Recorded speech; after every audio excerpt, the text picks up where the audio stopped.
2 Samuel, chapter 1. After the death of Saul, David returned from defeating the Amalekites and stayed at Ziklag 2 days. On the third day, a man with torn clothes and dust on his head came from Saul's camp. When he came to David, he fell to the ground and paid homage. David asked him, "Where have you come from?" He replied to him, "I've escaped from the Israelite camp." "What was the outcome? Tell me," David asked him. "The troops fled from the battle," he answered. "Many of the troops have fallen and are dead. Also Saul and his son Jonathan are dead." David asked the young man who had brought him the report, "How do you know Saul and his son Jonathan are dead?" "I happened to be on Mount Gilboa," he replied, "and there was Saul leaning on his spear. At that very moment the chariots and the cavalry were closing in on him.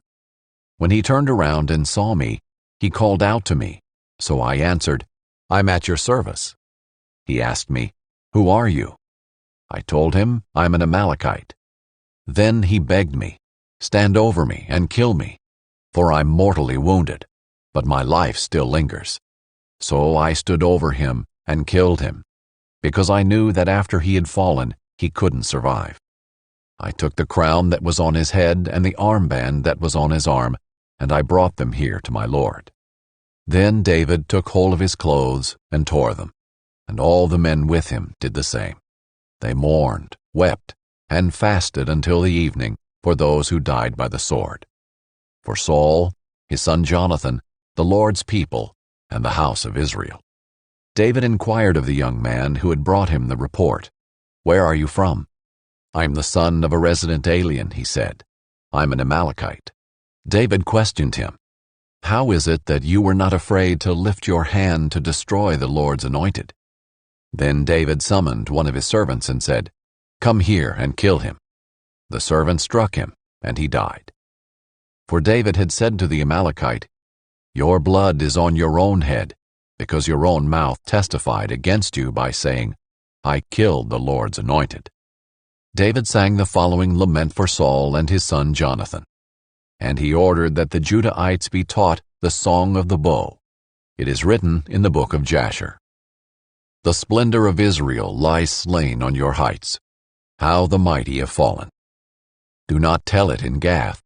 Don't announce it in the marketplaces of Ashkelon, or the daughters of the Philistines will rejoice, and the daughters of the uncircumcised will celebrate. Mountains of Gilboa, let no dew or rain be on you, or fields of offerings, for there the shield of the mighty was defiled. The shield of Saul no longer anointed with oil. Jonathan's bow never retreated. Saul's sword never returned unstained. From the blood of the slain, from the flesh of the mighty. Saul and Jonathan, loved and delightful.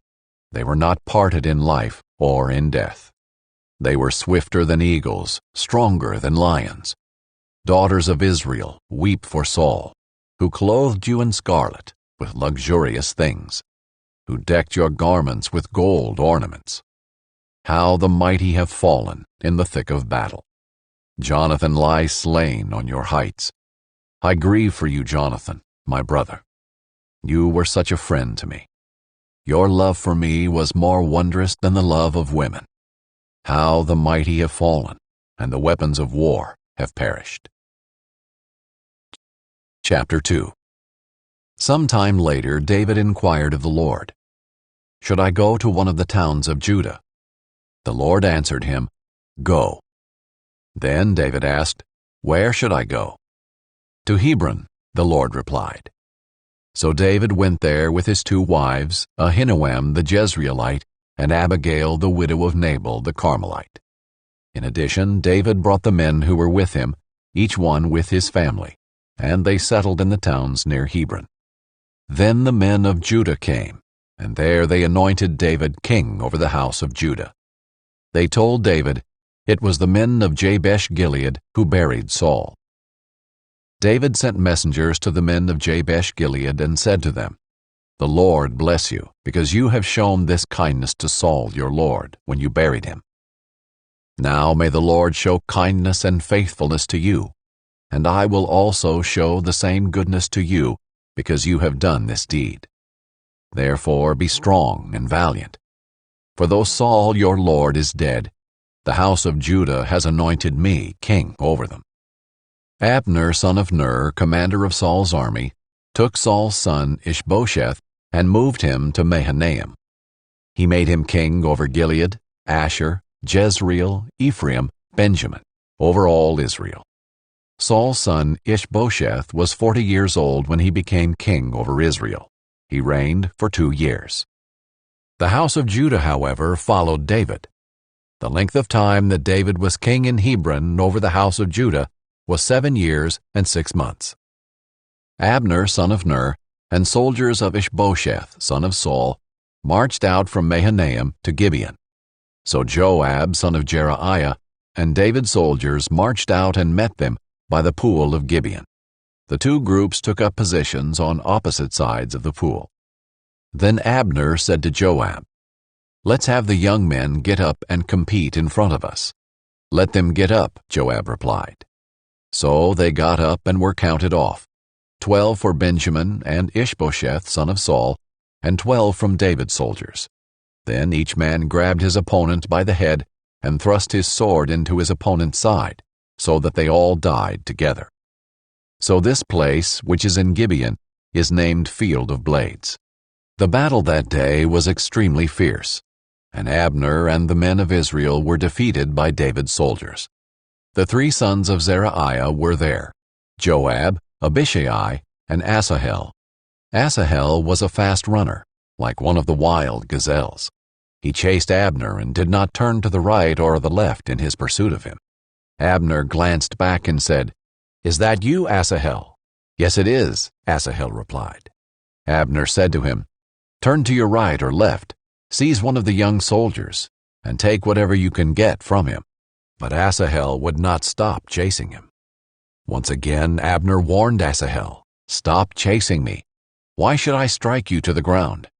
How could I ever look your brother Joab in the face?" But Asahel refused to turn away. So Abner hit him in the stomach with the butt of his spear. The spear went through his body, and he fell and died right there.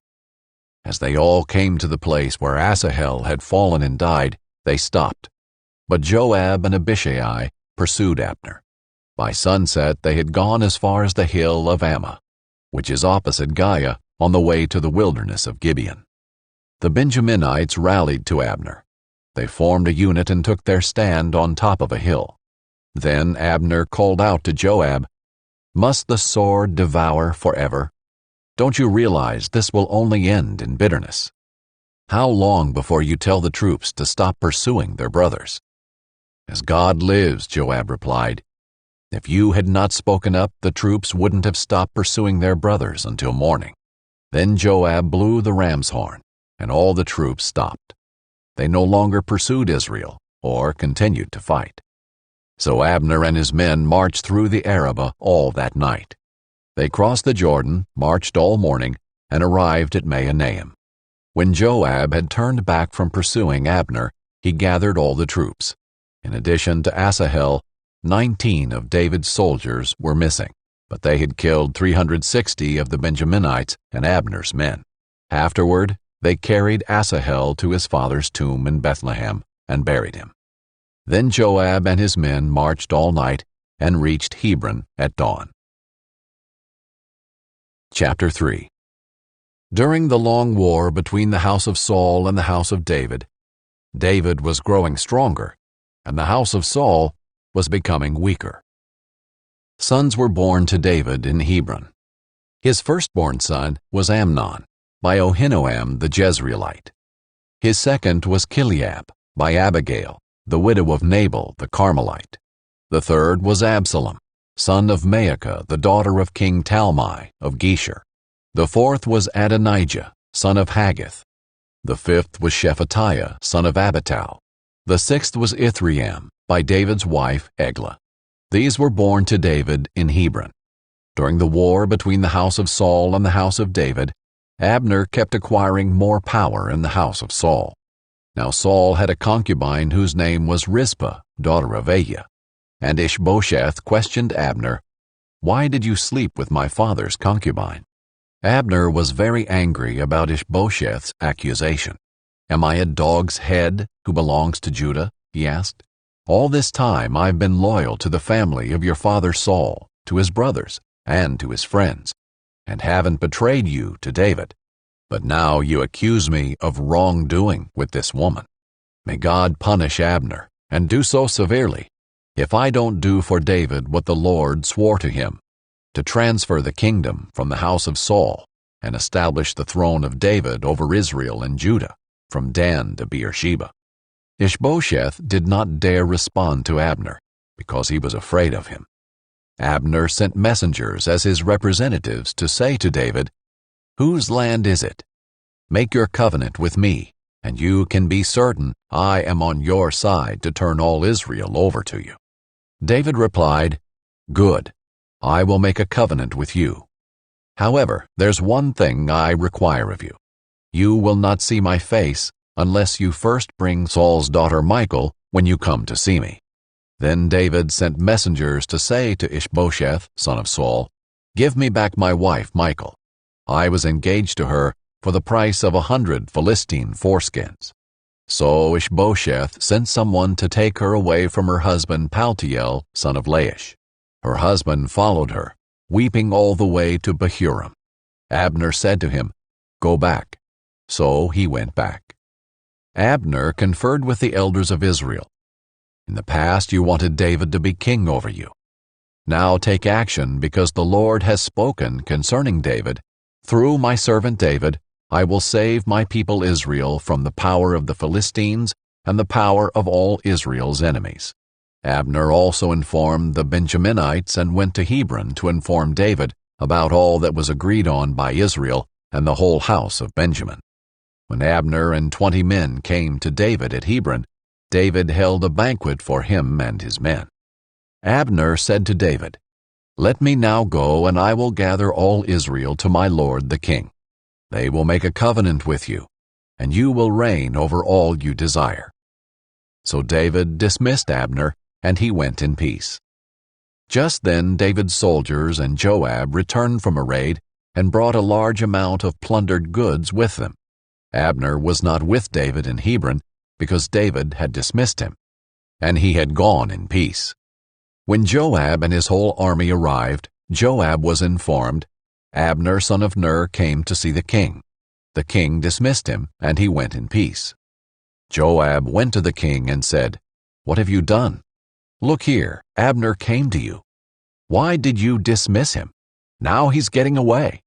You know that Abner son of Ner came to deceive you and to find out about your military activities and everything you're doing."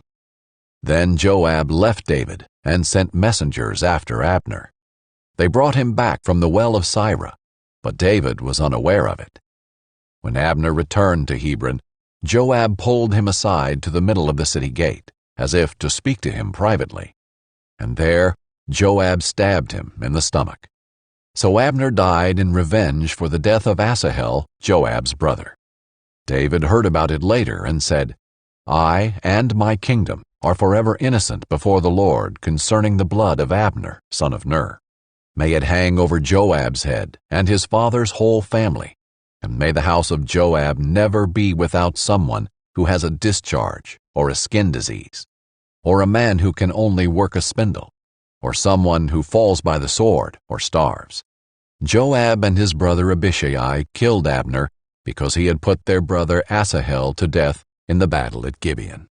David then ordered Joab and all the people who were with him, "Tear your clothes, put on sackcloth, and mourn over Abner." And King David walked behind the coffin. When they buried Abner in Hebron, the king wept aloud at Abner's tomb. All the people wept, and the king sang a lament for Abner. "Should Abner die as a fool dies? Your hands were not bound, your feet not placed in bronze shackles. You fell like one who falls victim to criminals." And all the people wept over him even more. Then they came to urge David to eat food while it was still day. But David took an oath, "May God punish me, and do so severely if I taste bread or anything else before sunset." All the people took note of this, and it pleased them. In fact, everything the king did pleased them. On that day all the troops and all Israel were convinced that the king had no part in the killing of Abner, son of Ner. Then the king said to his soldiers, "You must know that a great leader has fallen in Israel today. As for me, even though I am the anointed king, I have little power today. These men, the sons of Zeruiah, are too fierce for me. May the Lord repay the evildoer according to his evil." Chapter 4. When Saul's son Ishbosheth heard that Abner had died in Hebron, he gave up, and all Israel was dismayed. Saul's son had 2 men who were leaders of raiding parties, one named Baanah and the other Rechab, sons of Rimmon the Beerothite of the Benjaminites. Beeroth is also considered part of Benjamin, and the Beerothites fled to Gittim and still reside there as aliens today. Saul's son Jonathan had a son whose feet were crippled. He was 5 years old when the report about Saul and Jonathan came from Jezreel. His nanny picked him up and fled. But as she was hurrying to flee, he fell and became lame. His name was Mephibosheth.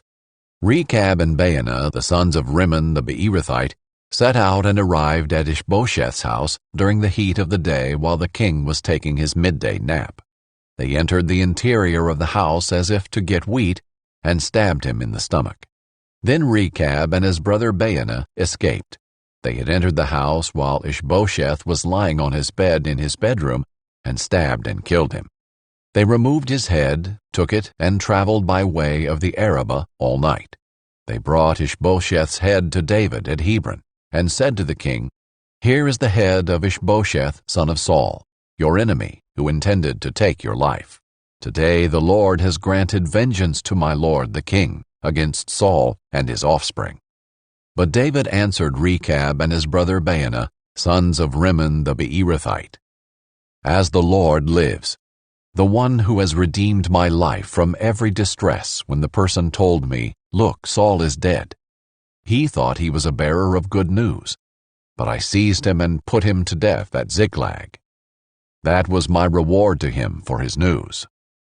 How much more when wicked men kill a righteous man in his own house on his own bed? So now should I not require his blood from you and purge you from the earth?" So David gave orders to the young men, and they killed Rechab and Baanah. They cut off their hands and feet and hung their bodies by the pool in Hebron. But they took Ishbosheth's head and buried it in Abner's tomb in Hebron. Chapter 5. All the tribes of Israel came to David at Hebron and said, "Here we are, your own flesh and blood. Even while Saul was king over us, you were the one who led us out to battle and brought us back. The Lord also said to you, 'You will shepherd my people Israel, and you will be ruler over Israel.'" So all the elders of Israel came to the king at Hebron. King David made a covenant with them at Hebron in the Lord's presence, and they anointed David king over Israel. David was 30 years old when he began his reign. He reigned 40 years. In Hebron he reigned over Judah 7 years and 6 months, and in Jerusalem he reigned 33 years over all Israel and Judah. The king and his men marched to Jerusalem against the Jebusites who inhabited the land. The Jebusites had said to David, "You will never get in here. Even the blind and lame can repel you," thinking, "David can't get in here." Yet David did capture the stronghold of Zion, that is, the city of David. He said that day, "Whoever attacks the Jebusites must go through the water shaft to reach the lame and the blind, who are despised by David." For this reason it is said, "The blind and the lame will never enter the house." David took up residence in the stronghold, which he named the City of David. He built it up all the way around from the supporting terraces inward. David became more and more powerful, and the Lord God of armies was with him. King Hiram of Tyre sent envoys to David. He also sent cedar logs, carpenters, and stonemasons, and they built a palace for David. Then David knew that the Lord had established him as king over Israel, and had exalted his kingdom for the sake of his people Israel. After he arrived from Hebron, David took more concubines and wives from Jerusalem, and more sons and daughters were born to him. These are the names of those born to him in Jerusalem: Shammua, Shobab, Nathan, Solomon, Ibhar, Elishua, Nepheg, Japhiah, Elishama, Eliada, and Eliphalet. When the Philistines heard that David had been anointed king over Israel, they all went in search of David, but he heard about it and went down to the stronghold. So the Philistines came and spread out in the Rephaim valley. Then David inquired of the Lord, "Should I attack the Philistines? Will you hand them over to me?" The Lord replied to David, "Attack, for I will certainly hand the Philistines over to you." So David went to Baal Perazim and defeated them there and said, "Like a bursting flood, the Lord has burst out against my enemies before me." Therefore he named that place, "The Lord Bursts Out." The Philistines abandoned their idols there, and David and his men carried them off. The Philistines came up again and spread out in the Rephaim valley. So David inquired of the Lord, and he answered, "Do not attack directly, but circle around behind them and come at them opposite the balsam trees. When you hear the sound of marching in the tops of the balsam trees, act decisively, for then the Lord will have gone out ahead of you to strike down the army of the Philistines." So David did exactly as the Lord commanded him, and he struck down the Philistines all the way from Geba to Gezer. Chapter 6. David again assembled all the fit young men in Israel, 30,000. He and all his troops set out to bring the ark of God from Baale, Judah. The ark bears the name of the Lord of armies, who is enthroned between the cherubim. They set the ark of God on a new cart and transported it from Abinadab's house, which was on the hill. Uzzah and Ahio, sons of Abinadab, were guiding the cart and brought it with the ark of God from Abinadab's house on the hill. Ahio walked in front of the ark. David and the whole house of Israel were dancing before the Lord with all kinds of fir-wood instruments, lyres, harps, tambourines, sistrums, and cymbals. When they came to Nachon's threshing floor, Uzzah reached out to the ark of God and took hold of it, because the oxen had stumbled. Then the Lord's anger burned against Uzzah, and God struck him dead on the spot for his irreverence, and he died there next to the ark of God. David was angry because of the Lord's outburst against Uzzah, so he named that place Outburst Against Uzzah, as it is today. David feared the Lord that day and said, "How can the ark of the Lord ever come to me?" So he was not willing to bring the ark of the Lord to the city of David. Instead, he diverted it to the house of Obed-Edom of Gath. The ark of the Lord remained in his house 3 months, and the Lord blessed Obed-Edom and his whole family. It was reported to King David, "The Lord has blessed Obed-Edom's family and all that belongs to him because of the ark of God." So David went and had the ark of God brought up from Obed-Edom's house to the city of David with rejoicing. When those carrying the ark of the Lord advanced 6 steps, he sacrificed an ox and a fattened calf. David was dancing with all his might before the Lord, wearing a linen ephod. He and the whole house of Israel were bringing up the ark of the Lord with shouts and the sound of the ram's horn. As the ark of the Lord was entering the city of David, Saul's daughter Michal looked down from the window and saw King David leaping and dancing before the Lord, and she despised him in her heart. They brought the ark of the Lord and set it in its place inside the tent David had pitched for it. Then David offered burnt offerings and fellowship offerings in the Lord's presence.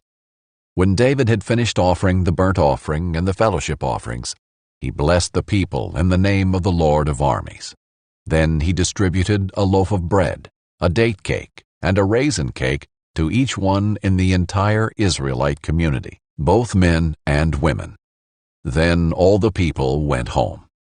When David returned home to bless his household, Saul's daughter Michal came out to meet him.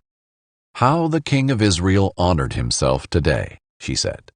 "He exposed himself today in the sight of the slave girls of his subjects, like a vulgar person would expose himself." David replied to Michal, "It was before the Lord who chose me over your father and his whole family, to appoint me ruler over the Lord's people Israel.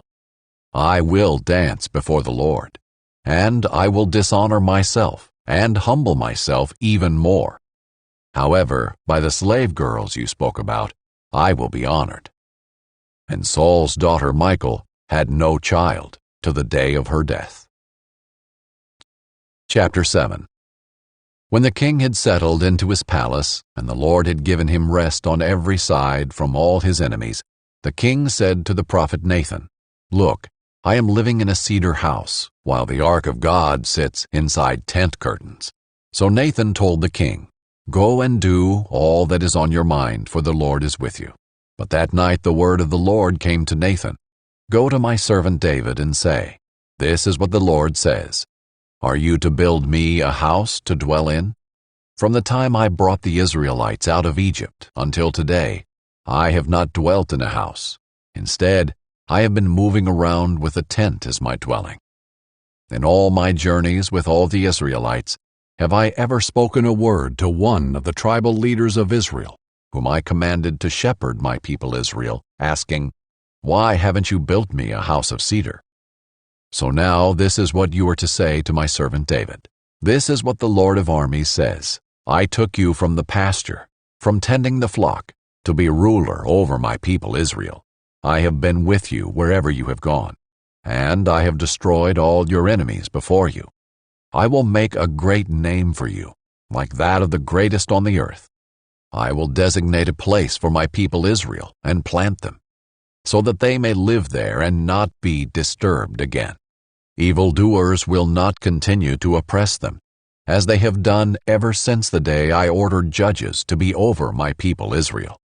I will give you rest from all your enemies. The Lord declares to you, the Lord himself will make a house for you.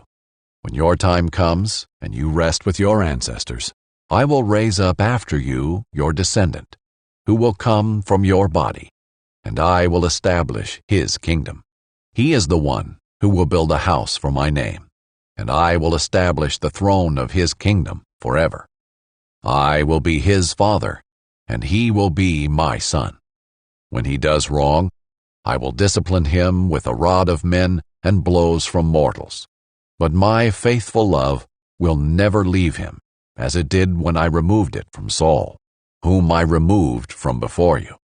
Your house and kingdom will endure before me forever, and your throne will be established forever." Nathan reported all these words and this entire vision to David. Then King David went in, sat in the Lord's presence, and said, "Who am I, Lord God? And what is my house that you have brought me this far? What you have done so far was a little thing to you, Lord God. For you have also spoken about your servant's house in the distant future, and this is a revelation for mankind, Lord God. What more can David say to you? You know your servant, Lord God. Because of your word, and according to your will, you have revealed all these great things to your servant. This is why you are great, Lord God. There is no one like you, and there is no God besides you, as all we have heard confirms. And who is like your people Israel? God came to one nation on earth in order to redeem a people for himself, to make a name for himself, and to perform for them great and awesome acts, driving out nations and their gods. Before your people you redeemed for yourself from Egypt.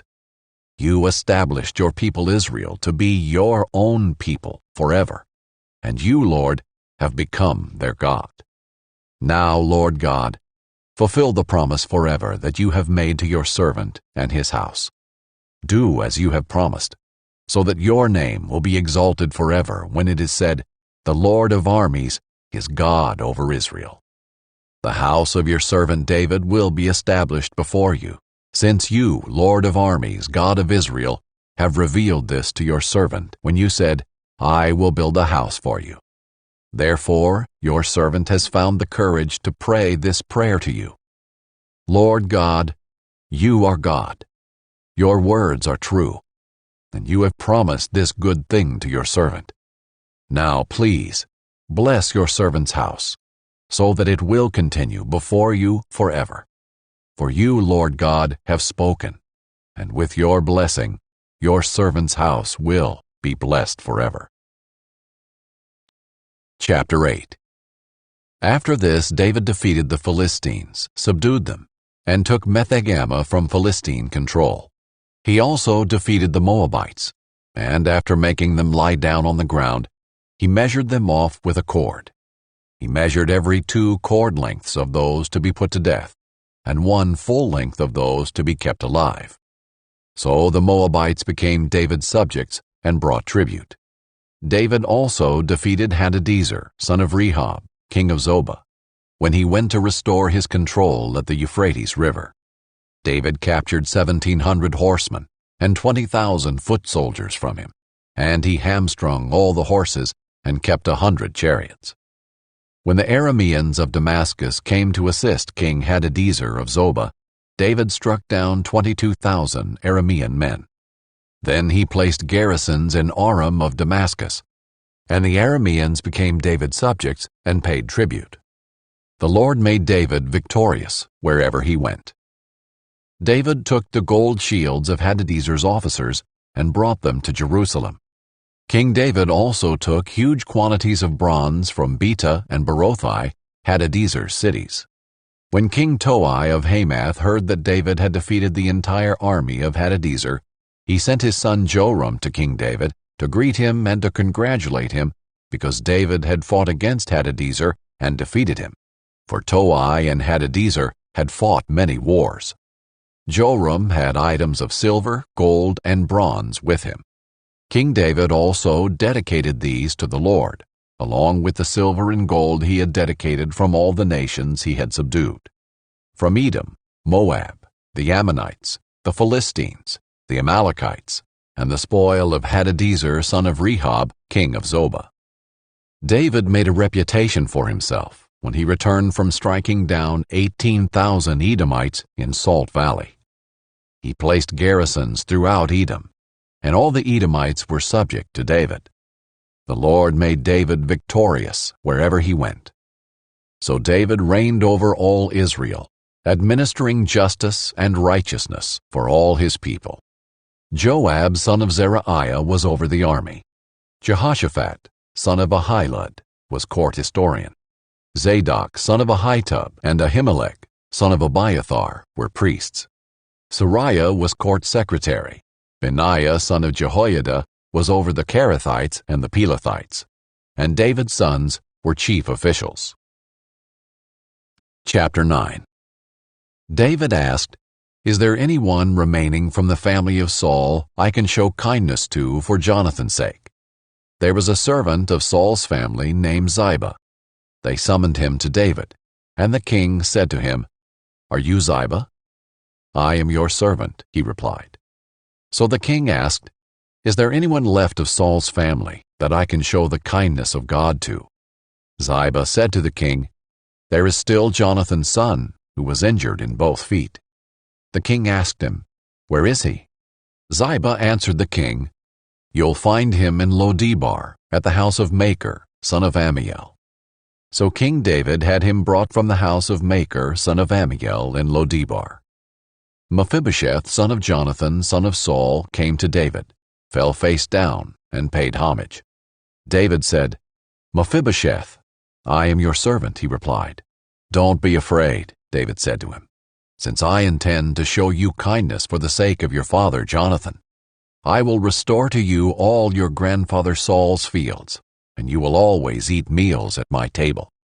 Mephibosheth paid homage and said, "What is your servant that you take an interest in a dead dog like me?" Then the king summoned Saul's attendant Ziba and said to him, "I have given to your master's grandson all that belonged to Saul and his family. You, your sons, and your servants are to work the ground for him, and you are to bring in the crops so your master's grandson will have food to eat. but Mephibosheth, your master's grandson, is always to eat at my table." Now Ziba had 15 sons and 20 servants. Ziba said to the king, "Your servant will do all my lord the king commands." So Mephibosheth ate at David's table, just like one of the king's sons. Mephibosheth had a young son whose name was Micah. All those living in Ziba's house were Mephibosheth's servants. However, Mephibosheth lived in Jerusalem, because he always ate at the king's table. His feet had been injured. Chapter 10. Sometime later the king of the Ammonites died, and his son Hanun became king in his place. Then David said, "I'll show kindness to Hanun, son of Nahash, just as his father showed kindness to me." So David sent his emissaries to console Hanun concerning his father. However, when they arrived in the land of the Ammonites, the Ammonite leader said to Hanun their lord, "Just because David has sent men with condolences for you, do you really believe he's showing respect for your father? Instead, hasn't David sent his emissaries in order to scout out the city, spy on it, and demolish it?" So Hanun took David's emissaries, shaved off half their beards, cut their clothes in half at the hips, and sent them away. When this was reported to David, he sent someone to meet them, since they were deeply humiliated. The king said, "Stay in Jericho until your beards grow back, then return." When the Ammonites realized they had become repulsive to David, they hired 20,000 foot soldiers from the Arameans of Beth-rehob and Zobah, 1,000 men from the king of Maacah, and 12,000 men from Tob. David heard about it and sent Joab and all the elite troops. The Ammonites marched out and lined up in battle formation at the entrance to the city gate, while the Arameans of Zobah and Rehob and the men of Tob and Maacah were in the field by themselves. When Joab saw that there was a battle line in front of him and another behind him, he chose some of Israel's finest young men and lined up in formation to engage the Arameans. He placed the rest of the forces under the command of his brother Abishai. They lined up in formation to engage the Ammonites. "If the Arameans are too strong for me," Joab said, "then you will be my help. However, if the Ammonites are too strong for you, I'll come to help you. Be strong. Let's prove ourselves strong for our people and for the cities of our God. May the Lord's will be done." Joab and his troops advanced to fight against the Arameans, and they fled before him. When the Ammonites saw that the Arameans had fled, they too fled before Abishai and entered the city. So Joab withdrew from the attack against the Ammonites and went to Jerusalem. When the Arameans saw that they had been defeated by Israel, they regrouped. Hadadezer sent messengers to bring the Arameans who were beyond the Euphrates River, and they came to Helam with Shobach, commander of Hadadezer's army, leading them. When this was reported to David, he gathered all Israel, crossed the Jordan, and went to Helam. Then the Arameans lined up to engage David in battle and fought against him.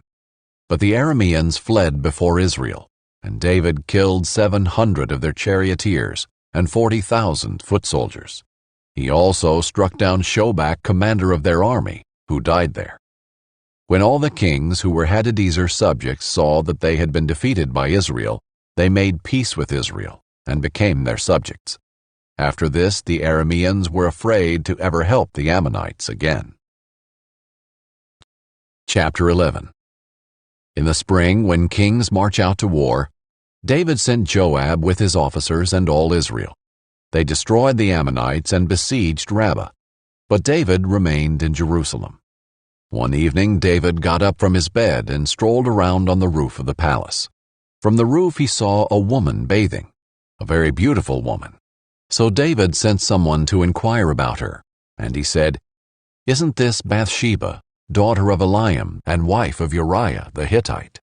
David sent messengers to get her, and when she came to him, he slept with her. Now she had just been purifying herself from her uncleanness. Afterward, she returned home. The woman conceived and sent word to inform David, "I am pregnant." David sent orders to Joab, "Send me Uriah the Hittite." So Joab sent Uriah to David. When Uriah came to him, David asked how Joab and the troops were doing, and how the war was going. Then he said to Uriah, "Go down to your house and wash your feet." So Uriah left the palace, and a gift from the king followed him.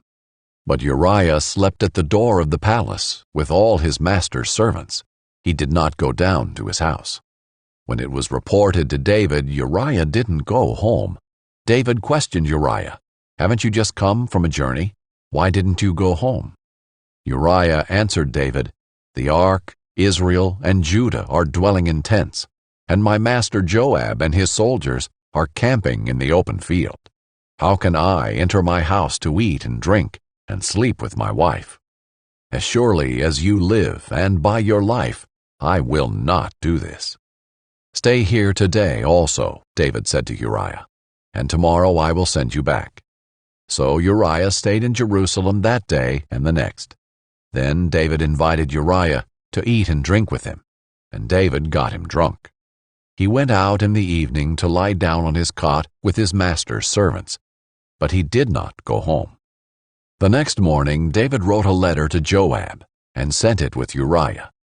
In the letter he wrote, "Put Uriah at the front of the fiercest fighting. Then withdraw from him, so that he is struck down and dies." When Joab was besieging the city, he put Uriah in the place where he knew the best enemy soldiers were.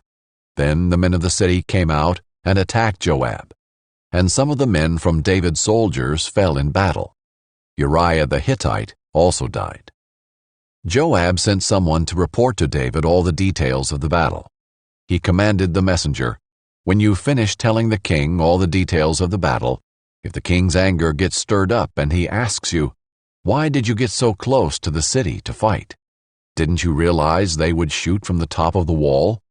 At Thebez, who struck Abimelech, son of Jerubbesheth? Didn't a woman drop an upper millstone on him from the top of the wall so that he died? Why did you get so close to the wall?' Then say, 'Your servant Uriah the Hittite is dead also.'" Then the messenger left. When he arrived, he reported to David all that Joab had sent him to tell. The messenger reported to David, "The men gained the advantage over us and came out against us in the field. But we counterattacked right up to the entrance of the city gate. However, the archers shot down on your servants from the top of the wall, and some of the king's servants died. Your servant Uriah the Hittite is also dead." David told the messenger, "Say this to Joab, 'Don't let this matter upset you, because the sword devours all alike. Intensify your fight against the city and demolish it. Encourage him.'" When Uriah's wife heard that her husband Uriah had died, she mourned for him. When the time of mourning ended, David had her brought to his house. She became his wife and bore him a son. However, the Lord considered what David had done to be evil. Chapter 12. So the Lord sent Nathan to David. When he arrived, he said to him, "There were two men in a certain city, one rich and the other poor. The rich man had very large flocks and herds, but the poor man had nothing except one small ewe lamb that he had bought. He raised her, and she grew up with him and with his children.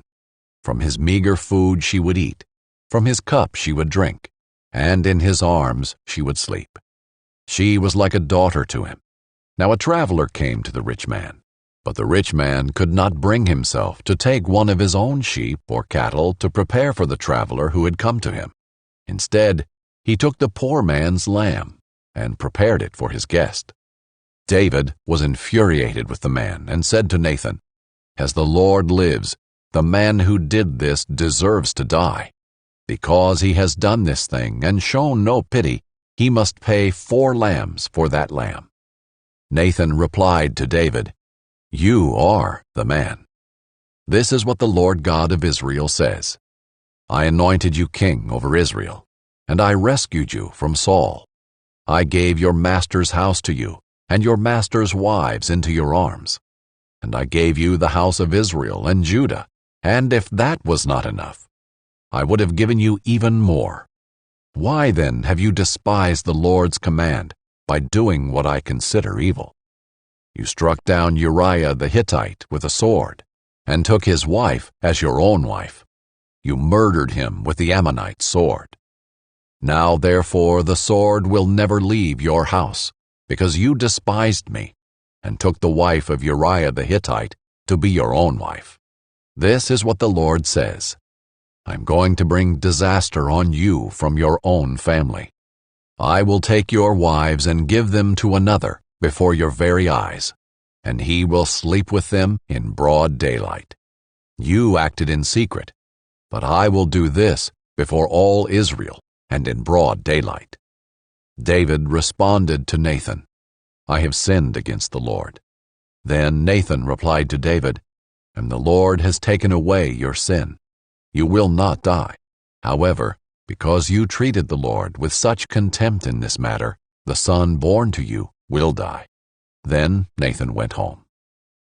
The Lord struck the baby that Uriah's wife had borne to David, and he became deathly ill. David pleaded with God for the boy.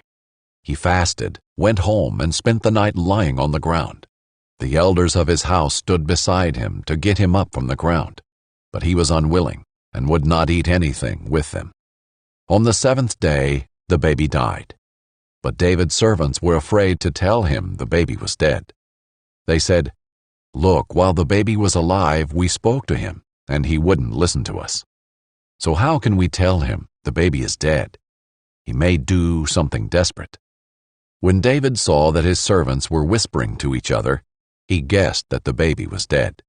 So he asked his servants, Is the baby dead? He is dead, they replied. Then David got up from the ground. He washed, anointed himself, changed his clothes, went to the Lord's house, and worshipped. Then he went home and requested something to eat. So they served him food, and he ate. His servants asked him, Why have you done this? While the baby was alive, you fasted and wept, but when he died, you got up and ate food. He answered, While the baby was alive, I fasted and wept because I thought, Who knows, the Lord may be gracious to me and let him live. But now that he is dead, why should I fast? Can I bring him back again? I'll go to him, but he will never return to me. Then David comforted his wife Bathsheba. He went to her and slept with her. She gave birth to a son and named him Solomon. The Lord loved him, and he sent a message through the prophet Nathan, who named him Jedidiah, because of the Lord. Joab fought against Rabbah of the Ammonites and captured the royal fortress. Then Joab sent messengers to David to say, I have fought against Rabbah and have also captured its water supply. Now therefore assemble the rest of the troops, lay siege to the city, and capture it. Otherwise I will be the one to capture the city, and it will be named after me. So David assembled all the troops and went to Rabbah. He fought against it and captured it. He took the crown from the head of their king, and it was placed on David's head. The crown weighed 75 pounds of gold, and it had a precious stone in it. In addition, David took away a large quantity of plunder from the city.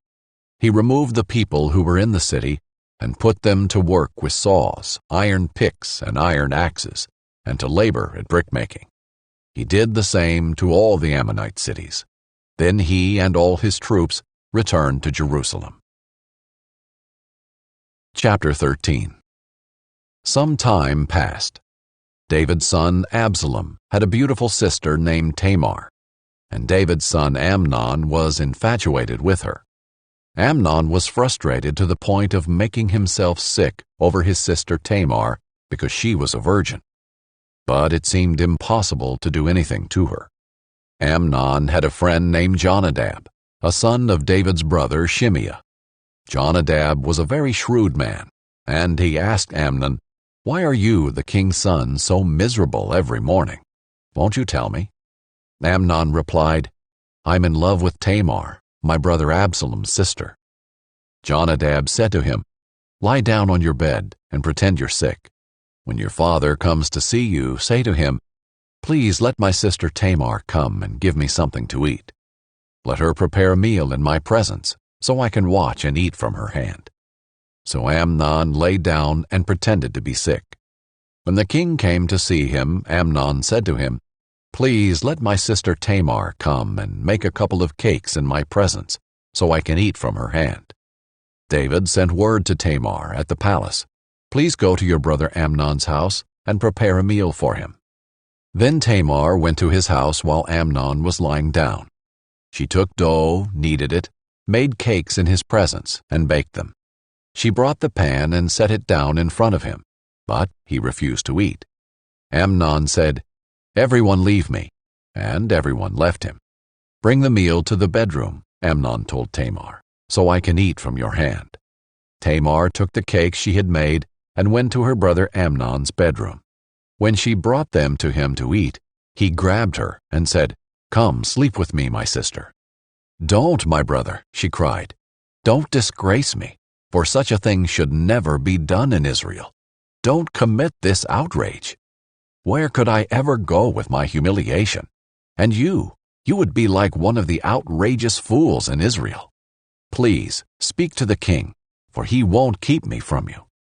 But he refused to listen to her, and because he was stronger than she was, he disgraced her by raping her. So Amnon hated Tamar with such intensity that the hatred he hated her with was greater than the love he had loved her with. "Get out of here," he said. "No," she cried. "Sending me away is much worse than the great wrong you've already done to me." But he refused to listen to her. Instead, he called to the servant who waited on him, "Get this away from me, throw her out, and bolt the door behind her." Amnon's servant threw her out and bolted the door behind her. Now Tamar was wearing a long-sleeved robe, because this is what the king's virgin daughters wore. Tamar put ashes on her head and tore the long-sleeved garment she was wearing. She put her hand on her head and went away crying out. Her brother Absalom said to her, "Has your brother Amnon been with you? Be quiet for now, my sister. He is your brother. Don't take this thing to heart." So Tamar lived as a desolate woman in the house of her brother Absalom. When King David heard about all these things, he was furious. Absalom didn't say anything to Amnon, either good or bad, because he hated Amnon, since he disgraced his sister Tamar. 2 years later, Absalom's sheep shearers were at Baal Hazor near Ephraim, and Absalom invited all the king's sons. Then he went to the king and said, "Your servant has just hired sheep shearers. Will the king and his servants please come with your servant?" The king replied to Absalom, "No, my son, we should not all go, or we would be a burden to you." Although Absalom urged him, he wasn't willing to go, though he did bless him. "If not," Absalom said, "please let my brother Amnon go with us." The king asked him, "Why should he go with you?" But Absalom urged him, so he sent Amnon and all the king's sons. Now Absalom commanded his young men, "Watch Amnon until he is in a good mood from the wine. When I order you to strike Amnon, then kill him. Don't be afraid. Am I not the one who has commanded you? Be strong and valiant." So Absalom's young men did to Amnon just as Absalom had commanded. Then all the rest of the king's sons got up, and each fled on his mule. While they were on the way, a report reached David. Absalom struck down all the king's sons. Not even one of them survived. In response, the king stood up, tore his clothes, and lay down on the ground, and all his servants stood by with their clothes torn. But Jonadab, son of David's brother Shimeah, spoke up, "My lord must not think they have killed all the young men, the king's sons, because only Amnon is dead. In fact, Absalom has planned this ever since the day Amnon disgraced his sister Tamar. So now, my lord the king, don't take seriously the report that says all the king's sons are dead. Only Amnon is dead." Meanwhile, Absalom had fled. When the young man who was standing watch looked up, there were many people coming from the road west of him, from the side of the mountain. Jonadab said to the king, "Look, the king's sons have come. It's exactly like your servant said." Just as he finished speaking, the king's sons entered and wept loudly. Then the king and all his servants also wept very bitterly. But Absalom fled, and went to Talmai son of Ammihud, king of Geshur. And David mourned for his son every day. After Absalom had fled to Geshur, and had been there 3 years, King David longed to go to Absalom, for David had finished grieving over Amnon's death. Chapter 14. Joab, son of Zeruiah, realized that the king's mind was on Absalom. So Joab sent someone to Tekoa to bring a wise woman from there. He told her, "Pretend to be in mourning, dress in mourning clothes, and don't put on any oil. Act like a woman who has been mourning for the dead for a long time. Go to the king and speak these words to him." Then Joab told her exactly what to say. When the woman from Tekoa came to the king, she fell face down to the ground, paid homage, and said, "Help me, your majesty." "What's the matter?" the king asked her. "Sadly, I am a widow. My husband died," she said. "Your servant had 2 sons. They were fighting in the field with no one to separate them, and one struck the other and killed him. Now the whole clan has risen up against your servant and said, 'Hand over the one who killed his brother, so we may put him to death for the life of the brother he murdered. We will eliminate the heir.' They would extinguish my one remaining ember by not preserving my husband's name or posterity on earth." The king told the woman, "Go home. I will issue a command on your behalf." Then the woman of Tekoa said to the king, "My lord the king, may any blame be on me and my father's family, and may the king and his throne be innocent." "Whoever speaks to you," the king said, "bring him to me. He will not trouble you again." She replied, "Please, may the king invoke the Lord your God, so that the avenger of blood will not increase the loss, and they will not eliminate my son." "As the Lord lives," he vowed, "not a hair of your son will fall to the ground." Then the woman said, "Please, may your servant speak a word to my lord the king." "Speak," he replied. The woman asked, "Why have you devised something similar against the people of God? When the king spoke as he did about this matter, he has pronounced his own guilt. The king has not brought back his own banished one. We will certainly die and be like water poured out on the ground, which can't be recovered. But God would not take away a life. He would devise plans so that the one banished from him does not remain banished. Now therefore I've come to present this matter to my lord the king, because the people have made me afraid. Your servant thought, I must speak to the king. Perhaps the king will grant his servant's request. The king will surely listen in order to keep his servant from the grasp of this man, who would eliminate both me and my son from God's inheritance.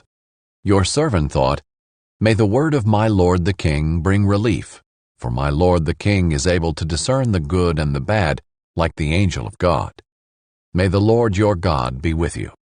Then the king answered the woman, "I'm going to ask you something. Don't conceal it from me." "Let my lord the king speak," the woman replied. The king asked, "Did Joab put you up to all this?" The woman answered, "As you live, my lord the king, no one can turn to the right or left from all my lord the king says. Yes, your servant Joab is the one who gave orders to me. He told your servant exactly what to say. Joab your servant has done this to address the issue indirectly, but my lord has wisdom like the wisdom of the angel of God, knowing everything on earth." Then the king said to Joab, "I hereby grant this request. Go, bring back the young man Absalom." Joab fell with his face to the ground in homage and blessed the king.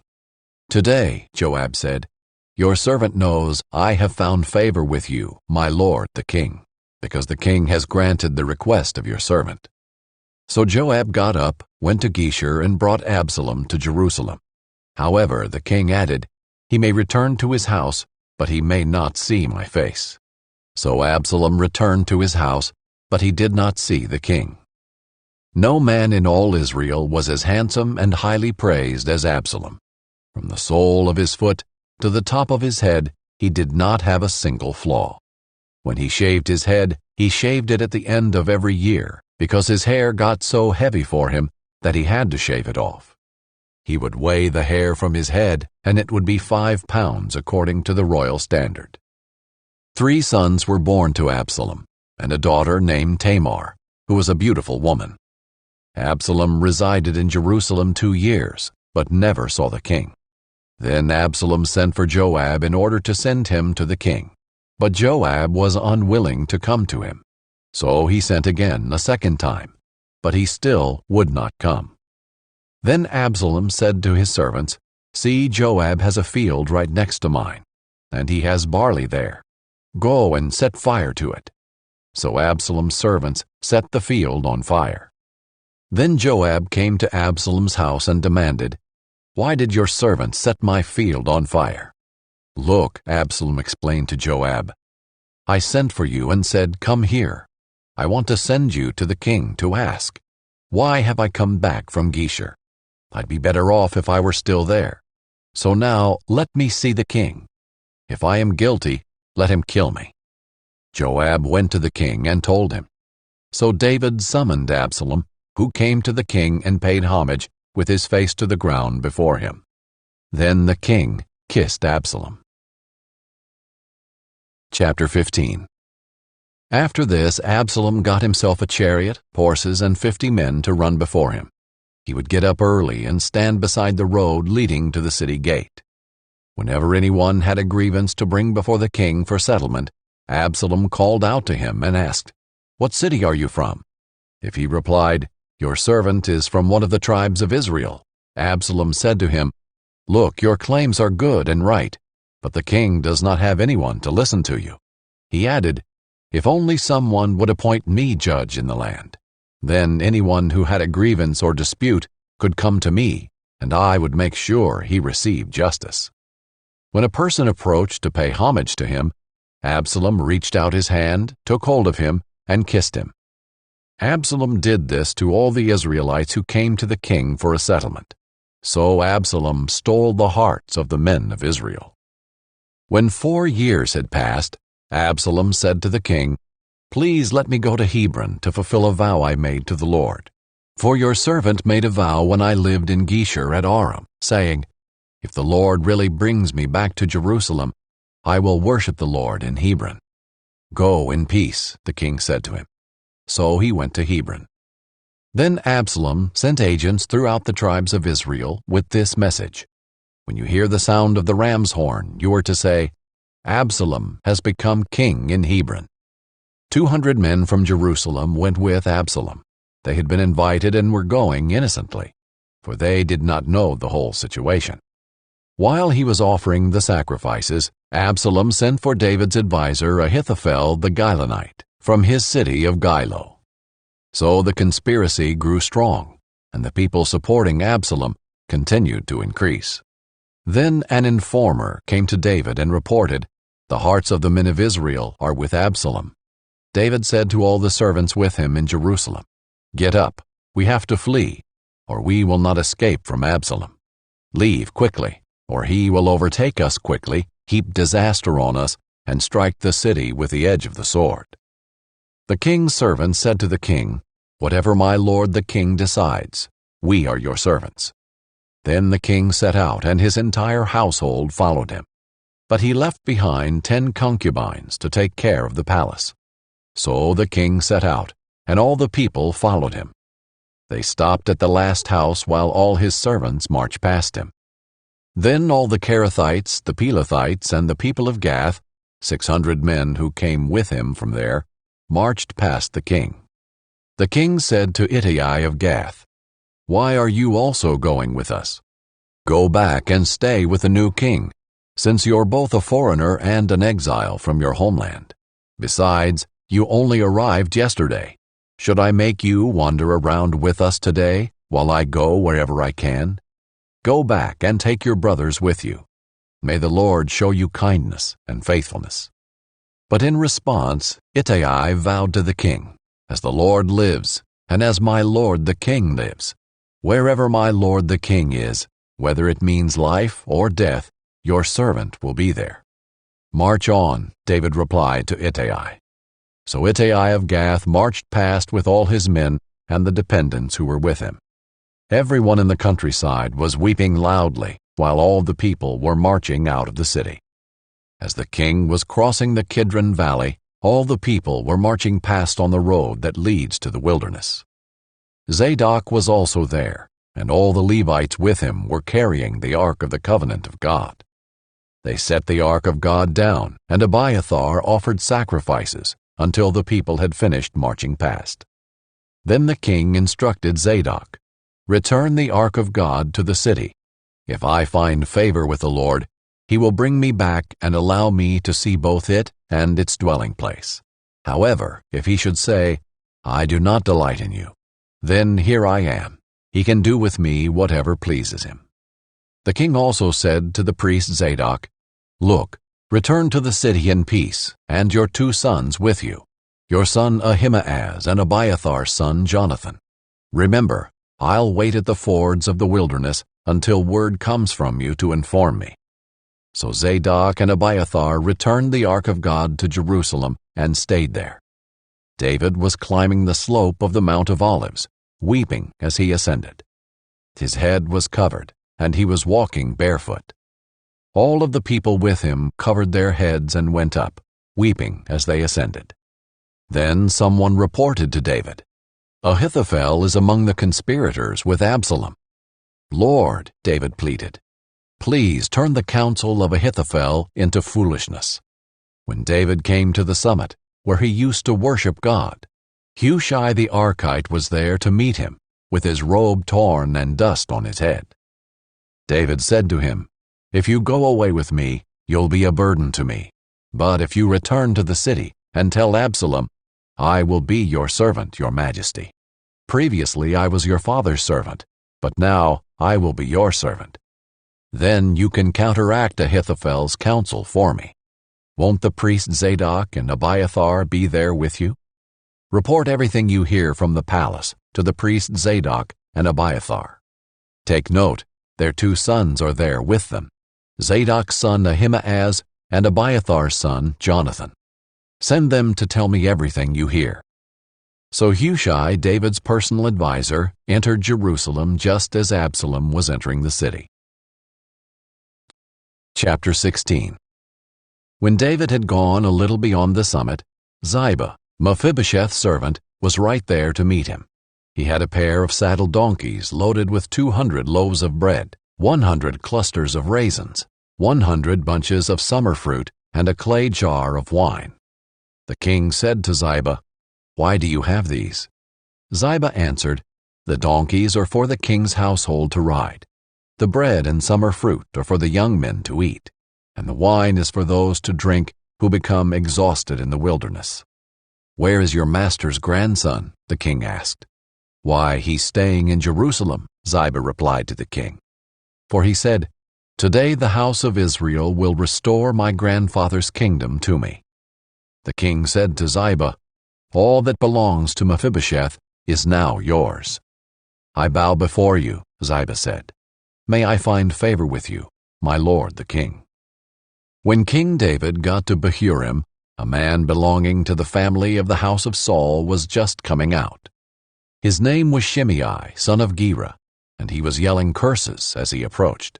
He threw stones at David and at all the royal servants, the people and the warriors on David's right and left. Shimei said as he cursed, get out, you man of bloodshed, you wicked man. The Lord has paid you back for all the blood of the house of Saul, in whose place you became king, and the Lord has handed the kingdom over to your son, Absalom. Look, you are in trouble because you're a man of bloodshed." Then Abishai, son of Zeruiah, said to the king, "Why should this dead dog curse my lord the king? Let me go over and remove his head." The king replied, "Sons of Zeruiah, do we agree on anything? He curses me this way because the Lord told him, 'Curse David.' Therefore, who can say, 'Why did you do that?'" Then David said to Abishai and all his servants, "Look, my own son, my own flesh and blood, intends to take my life. How much more now this Benjaminite? Leave him alone and let him curse me. The Lord has told him to. Perhaps the Lord will see my affliction and restore goodness to me instead of Shimei's curses today." So David and his men proceeded along the road as Shimei was going along the ridge of the hill opposite him. As Shimei went, he cursed David, threw stones at him, and kicked up dust. Finally the king and all the people with him arrived exhausted, so they rested there. Now Absalom and all the Israelites came to Jerusalem. Ahithophel was also with him. When David's friend Hushai the Archite came to Absalom, Hushai said to Absalom, "Long live the king! Long live the king!" "Is this your loyalty to your friend?" Absalom asked Hushai. "Why didn't you go with your friend?" "Not at all," Hushai answered Absalom. "I am on the side of the one that the Lord, this people, and all the men of Israel have chosen. I will stay with him. Furthermore, whom will I serve, if not his son? As I served in your father's presence, I will also serve in yours." Then Absalom said to Ahithophel, "Give me your advice. What should we do?" Ahithophel replied to Absalom, "Sleep with your father's concubines, whom he left to take care of the palace. When all Israel hears that you have become repulsive to your father, everyone with you will be encouraged." So they pitched a tent for Absalom on the roof, and he slept with his father's concubines in the sight of all Israel. Now the advice Ahithophel gave in those days was like someone asking about a word from God. Such was the regard that both David and Absalom had for Ahithophel's advice. Chapter 17. Ahithophel said to Absalom, "Let me choose 12,000 men, and I will set out in pursuit of David tonight. I will attack him while he is weary and discouraged, throw him into a panic, and all the people with him will scatter. I will strike down only the king and bring all the people back to you. When everyone returns except the man you're looking for, all the people will be at peace." This proposal seemed right to Absalom and all the elders of Israel. Then Absalom said, "Summon Hushai the Archite also. Let's hear what he has to say as well." So Hushai came to Absalom, and Absalom told him, "Ahithophel offered this proposal. Should we carry out his proposal? If not, what do you say?" Hushai replied to Absalom, "The advice Ahithophel has given this time is not good." Hushai continued, "You know your father and his men. They are warriors and are desperate like a wild bear robbed of her cubs. Your father is an experienced soldier who won't spend the night with the people. He's probably already hiding in one of the caves or some other place. If some of our troops fall first, someone is sure to hear and say, 'There's been a slaughter among the people who follow Absalom.' Then even a brave man with the heart of a lion will lose heart, because all Israel knows that your father and the valiant men with him are warriors. Instead, I advise that all Israel from Dan to Beersheba, as numerous as the sand by the sea, be gathered to you, and that you personally go into battle. Then we will attack David wherever we find him, and we will descend on him like dew on the ground. Not even one will be left, neither he nor any of the men with him. If he retreats to some city, all Israel will bring ropes to that city, and we will drag its stones into the valley until not even a pebble can be found there." Since the Lord had decreed that Ahithophel's good advice be undermined in order to bring about Absalom's ruin, Absalom and all the men of Israel said, "The advice of Hushai the Archite is better than Ahithophel's advice." Hushai then told the priests Zadok and Abiathar, "This is what Ahithophel advised Absalom and the elders of Israel, and this is what I advised. Now send someone quickly and tell David, 'Don't spend the night at the wilderness ford, but be sure to cross over the Jordan, or the king and all the people with him will be devoured.'" Jonathan and Ahimaaz were staying at Enrogel, where a servant girl would come and pass along information to them. They in turn would go and inform King David, because they dared not be seen entering the city. However, a young man did see them and informed Absalom. So the two left quickly and came to the house of a man in Bahurim. He had a well in his courtyard, and they climbed down into it. Then his wife took the cover, placed it over the mouth of the well, and scattered grain on it so nobody would know anything. Absalom's servants came to the woman at the house and asked, "Where are Ahimaaz and Jonathan?" "They passed by toward the water," the woman replied to them. The men searched but did not find them, so they returned to Jerusalem. After they had gone, Ahimaaz and Jonathan climbed out of the well and went and informed King David. They told him, "Get up and immediately ford the river, for Ahithophel has given this advice against you." So David and all the people with him got up and crossed the Jordan. By daybreak there was no one who had not crossed the Jordan. When Ahithophel realized that his advice had not been followed, he saddled his donkey and set out for his house in his hometown. He set his house in order and hanged himself. So he died and was buried in his father's tomb. David had arrived at Mahanaim by the time Absalom crossed the Jordan with all the men of Israel. Now Absalom had appointed Amasa over the army in Joab's place. Amasa was the son of a man named Ithra the Israelite. Ithra had married Abigail, daughter of Nahash. Abigail was a sister to Zeruiah, Joab's mother, and Israel and Absalom camped in the land of Gilead. When David came to Mahanaim, Shobai, son of Nahash from Rabbah of the Ammonites, Makir, son of Ammiel from Lodebar, and Barzillai the Gileadite from Rogelim brought beds, basins, and pottery items. They also brought wheat, barley, flour, roasted grain, beans, lentils, honey, curds, sheep, goats, and cheese from the herd for David and the people with him to eat. They had reasoned, the people must be hungry, exhausted, and thirsty in the wilderness. Chapter 18. David reviewed his troops and appointed commanders of thousands and of hundreds over them. He then sent out the troops, a third under Joab, a third under Joab's brother Abishai, son of Zeruiah, and a third under Ittai of Gath. The king said to the troops, "I must also march out with you." "You must not go," the people pleaded. "If we have to flee, they will not pay any attention to us.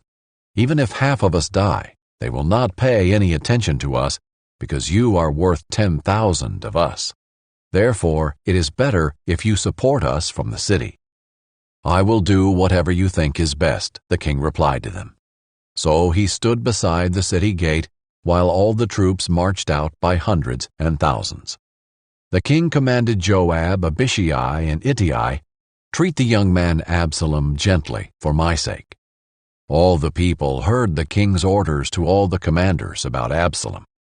Then David's forces marched into the field to engage Israel in battle, which took place in the forest of Ephraim. Israel's army was defeated by David's soldiers, and the slaughter there was vast that day. 20,000 dead. The battle spread over the entire area, and that day the forest claimed more people than the sword. Absalom was riding on his mule when he happened to meet David's soldiers. When the mule went under the tangled branches of a large oak tree, Absalom's head was caught fast in the tree. The mule under him kept going, so he was suspended in midair. One of the men saw him and informed Joab. He said, "I just saw Absalom hanging in an oak tree." "You just saw him?" Joab exclaimed. "Why didn't you strike him to the ground right there? I would have given you 10 silver pieces and a belt." The man replied to Joab, "Even if I had the weight of 1,000 pieces of silver in my hand, I would not raise my hand against the king's son. For we heard the king command you, Abishai and Ittai, protect the young man Absalom for me. If I had jeopardized my own life, and nothing is hidden from the king, you would have abandoned me." Joab said, "I'm not going to waste time with you." He then took 3 spears in his hand and thrust them into Absalom's chest. While Absalom was still alive in the oak tree, 10 young men who were Joab's armor-bearers surrounded Absalom, struck him, and killed him. Joab blew the ram's horn, and the troops broke off their pursuit of Israel, because Joab restrained them. They took Absalom, threw him into a large pit in the forest, and raised up a huge mound of stones over him. And all Israel fled, each to his tent. When he was alive, Absalom had taken a pillar and raised it up for himself in the king's valley, since he thought, I have no son to preserve the memory of my name. So he named the pillar after himself. It is still called Absalom's monument today. Ahimaaz, son of Zadok, said, Please let me run and tell the king the good news, that the Lord has vindicated him by freeing him from his enemies. Joab replied to him, You are not the man to take good news today. You may do it another day, but today you aren't taking good news, because the king's son is dead. Joab then said to a Cushite, Go tell the king what you have seen. The Cushite bowed to Joab and took off running. However, Ahimaaz, son of Zadok, persisted and said to Joab, No matter what, please let me also run behind the Cushite. Joab replied, My son, why do you want to run since you won't get a reward? No matter what, I want to run. Then run, Joab said to him. So Ahimaaz ran by way of the plain and outran the Cushite. David was sitting between the city gates, when the watchman went up to the roof of the city gate and over to the wall. The watchman looked out and saw a man running alone. He called out and told the king. The king said, If he's alone, he bears good news. As the first runner came closer, the watchman saw another man running. He called out to the gatekeeper, Look, another man is running alone. This one is also bringing good news, said the king. The watchman said, The way the first man runs looks to me like the way Ahimaaz, son of Zadok, runs. This is a good man. He comes with good news, the king commented. Ahimaaz called out to the king, All is well, and paid homage to the king with his face to the ground. He continued, Blessed be the Lord your God. He delivered up the men who rebelled against my lord the king. The king asked, Is the young man Absalom all right? Ahimaaz replied, When Joab sent the king's servant and your servant, I saw a big disturbance, but I don't know what it was. The king said, Move aside and stand here. So he stood to one side. Just then the Cushite came and said, May my lord the king hear the good news. The Lord has vindicated you today by freeing you from all who rise against you. The king asked the Cushite, Is the young man Absalom all right? The Cushite replied, I wish that the enemies of my lord the king, along with all who rise up against you with evil intent, would become like that young man. The king was deeply moved and went up to the chamber above the city gate and wept. As he walked, he cried, My son Absalom, my son Absalom. If only I had died instead of you. Absalom, my son, my son. Chapter 19. It was reported to Joab, The king is weeping. He's mourning over Absalom. That day's victory was turned into mourning for all the troops, because on that day the troops heard, The king is grieving over his son. So they returned to the city quietly that day, like troops come in when they are humiliated after fleeing in battle. But the king covered his face and cried loudly, My son Absalom, Absalom, my son, my son. Then Joab went into the house to the king and said, Today you have shamed all your soldiers, those who saved your life, as well as your sons, your wives, and your concubines, by loving your enemies and hating those who love you. Today you have made it clear that the commanders and soldiers mean nothing to you. In fact, today I know that if Absalom were alive and all of us were dead, it would be fine with you. Now get up, go out and encourage your soldiers, for I swear by the Lord that if you don't go out, not a man will remain with you tonight.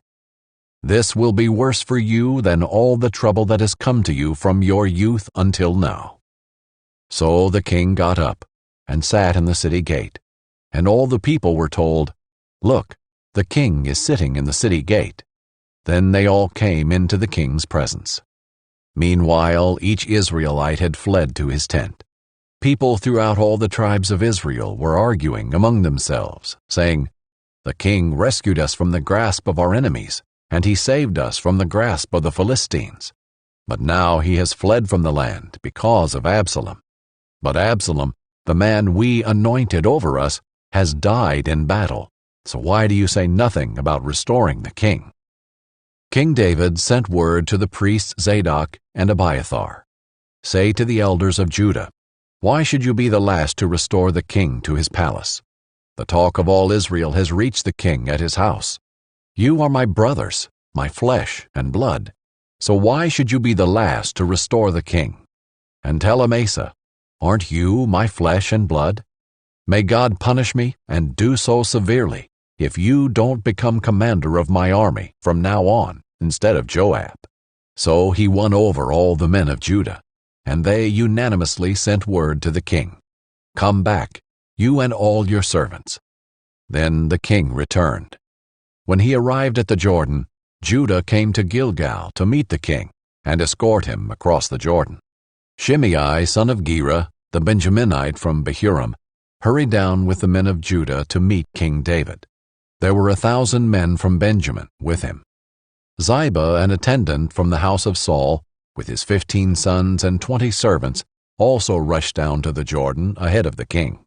They forded the Jordan to bring the king's household across and do whatever the king desired. When Shimei, son of Gera, crossed the Jordan, he fell face down before the king and said to him, "My lord, don't hold me guilty, and don't remember your servant's wrongdoing on the day my lord the king left Jerusalem. May the king not take it to heart, for your servant knows that I have sinned. But look, today I am the first one of the entire house of Joseph to come down to meet my lord the king." Abishai, son of Zeruiah, asked, "Shouldn't Shimei be put to death for this? Because he cursed the Lord's anointed." David answered, "Sons of Zeruiah, do we agree on anything? Have you become my adversary today? Should any man be killed in Israel today? Am I not aware that today I'm king over Israel?" So the king said to Shimei, "You will not die." Then the king gave him his oath. Mephibosheth, Saul's grandson, also went down to meet the king. He had not taken care of his feet, trimmed his mustache, or washed his clothes from the day the king left until the day he returned safely. When he came from Jerusalem to meet the king asked him, "Mephibosheth, why didn't you come with me?" "My lord the king," he replied, "my servant Ziba betrayed me. Actually, your servant said, 'I'll saddle the donkey for myself, so that I may ride it and go with the king, for your servant is lame.' Ziba slandered your servant to my lord the king. But my lord the king is like the angel of God, so do whatever you think best. For my grandfather's entire family deserves death from my lord the king. But you set your servant among those who eat at your table. So what further right do I have to keep on making appeals to the king?" The king said to him, "Why keep on speaking about these matters of yours? I hereby declare, you and Ziba are to divide the land." Mephibosheth said to the king, "Instead, since my lord the king has come to his palace safely, let Ziba take it all." Barzillai the Gileadite had come down from Rogelim and accompanied the king to the Jordan River to see him off at the Jordan. Barzillai was a very old man, 80 years old, and since he was a very wealthy man, he had provided for the needs of the king while he stayed in Mahanaim. The king said to Barzillai, "Cross over with me, and I'll provide for you at my side in Jerusalem." Barzillai replied to the king, "How many years of my life are left that I should go up to Jerusalem with the king? I'm now 80 years old. Can I discern what is pleasant and what is not? Can your servant taste what he eats or drinks? Can I still hear the voice of male and female singers? Why should your servant be an added burden to my lord the king? Since your servant is only going with the king a little way across the Jordan, why should the king repay me with such a reward? Please let your servant return, so that I may die in my own city, near the tomb of my father and mother. But here is your servant Kimham. Let him cross over with my lord the king. Do for him what seems good to you." The king replied, "Kimham will cross over with me, and I will do for him what seems good to you, and whatever you desire from me, I will do for you." So all the people crossed the Jordan, and then the king crossed. The king kissed Barzillai and blessed him, and Barzillai returned to his home. The king went on to Gilgal, and Kimham went with him. All the troops of Judah and half of Israel's escorted the king. Suddenly all the men of Israel came to the king. They asked him, "Why did our brothers, the men of Judah, take you away secretly and transport the king and his household across the Jordan, along with all of David's men?" All the men of Judah responded to the men of Israel, "Because the king is our relative. Why does this make you angry? Have we ever eaten anything of the king's, or been honored at all?" The men of Israel answered the men of Judah, "We have 10 shares in the king, so we have a greater claim to David than you. Why then do you despise us? Weren't we the first to speak of restoring our king?" But the words of the men of Judah were harsher than those of the men of Israel.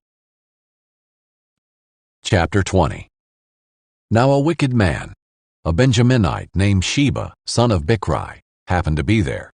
He blew the ram's horn and shouted, "We have no portion in David, no inheritance in Jesse's son.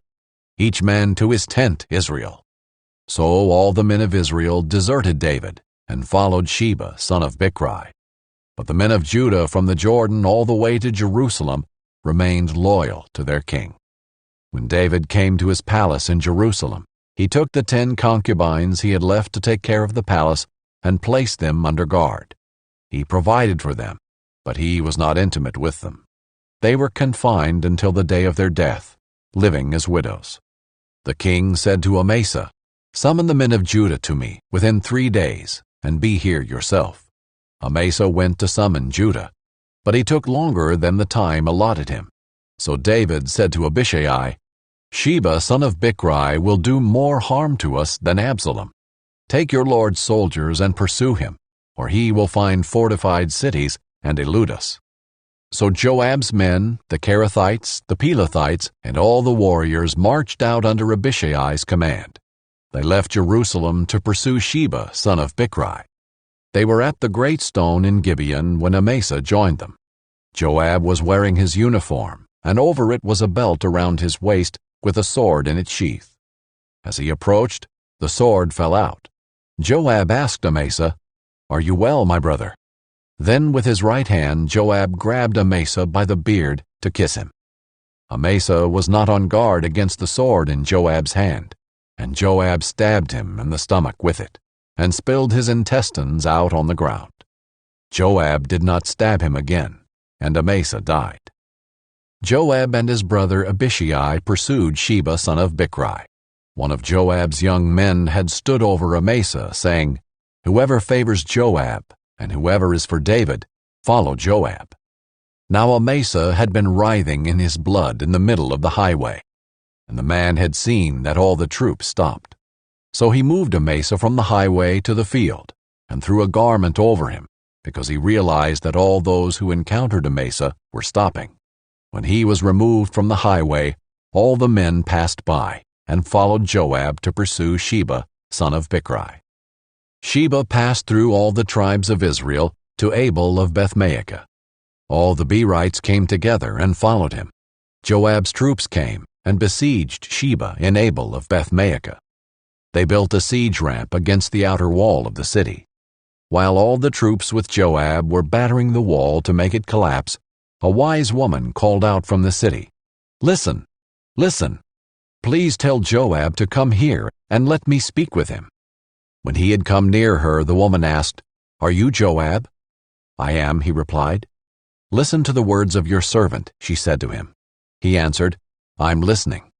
She said, "In the past they used to say, 'Seek counsel in Abel,' and that's how they settle disputes. I am one of the peaceful and faithful in Israel, but you're trying to destroy a city that is like a mother in Israel. Why would you devour the Lord's inheritance?" Joab protested, "Never. I would never devour or demolish. That is not the case. There is a man named Sheba, son of Bichri, from the hill country of Ephraim, who has rebelled against King David. Deliver this one man, and I will withdraw from the city." The woman replied to Joab, "Watch, His head will be thrown over the wall to you." The woman went to all the people with her wise counsel, and they cut off the head of Sheba son of Bichri and threw it to Joab. So he blew the ram's horn, and they dispersed from the city, each to his own tent. Joab returned to the king in Jerusalem. Joab commanded the whole army of Israel. Benaiah son of Jehoiada was over the Kerethites and Pelethites. Adoram was over forced labor. Jehoshaphat son of Ahilud was court historian. Sheva was court secretary. Zadok and Abiathar were priests, and in addition, Ira the Jairite was David's priest. Chapter 21. During David's reign there was a famine for 3 successive years. So David inquired of the Lord. The Lord answered, "It is due to Saul and to his bloody family, because he killed the Gibeonites." The Gibeonites were not Israelites, but rather a remnant of the Amorites. The Israelites had taken an oath concerning them, but Saul had tried to kill them in his zeal for the Israelites in Judah. So David summoned the Gibeonites and spoke to them. He asked the Gibeonites, "What should I do for you? How can I make atonement so that you will bring a blessing on the Lord's inheritance?" The Gibeonites said to him, "We are not asking for silver and gold from Saul or his family, and we cannot put anyone to death in Israel." "Whatever you say, I will do for you," he said. They replied to the king, "As for the man who annihilated us and plotted to destroy us, so we would not exist within the whole territory of Israel, let 7 of his male descendants be handed over to us, so that we may hang them in the presence of the Lord at Gibeah of Saul, the Lord's chosen." The king answered, "I will hand them over." David spared Mephibosheth, the son of Saul's son Jonathan, because of the oath of the Lord that was between David and Jonathan, Saul's son. But the king took Armoni and Mephibosheth, who were the 2 sons whom Rizpah, daughter of Aiah, had borne to Saul, and the 5 sons whom Merab, daughter of Saul, had borne to Adriel, son of Barzillai the Maholathite, and handed them over to the Gibeonites. They hanged them on the hill in the presence of the Lord. The 7 of them died together. They were executed in the first days of the harvest, at the beginning of the barley harvest. Rizpah, Aiah's daughter, took sackcloth and spread it out for herself on the rock from the beginning of the harvest until the rain poured down from heaven on the bodies. She kept the birds of the sky from them by day and the wild animals by night. When it was reported to David what Saul's concubine Rizpah, daughter of Aiah, had done, he went and got the bones of Saul and his son Jonathan from the citizens of Jabesh Gilead. They had stolen them from the public square of Bethshan, where the Philistines had hung the bodies the day the Philistines killed Saul at Gilboa. David had the bones brought from there. They gathered up the bones of Saul's family who had been hanged, and buried the bones of Saul and his son Jonathan at Zelah, in the land of Benjamin, in the tomb of Saul's father Kish. They did everything the king commanded. After this, God was receptive to prayer for the land. The Philistines again waged war against Israel.